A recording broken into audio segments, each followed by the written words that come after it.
Everybody, we're working on the 67 Mustang again. We got the front part of the frame off on the driver's side.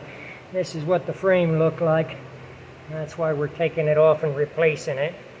The frame's all messed up, boxes are all rotted. Everything's pretty much shot on that one. And we got a new one over here.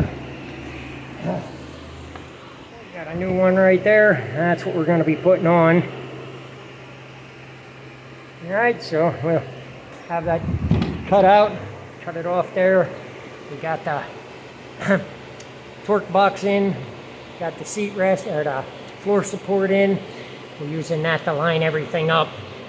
And I got all my measurements. I got measurements on the top from side to side. I got front to back and corner to corner.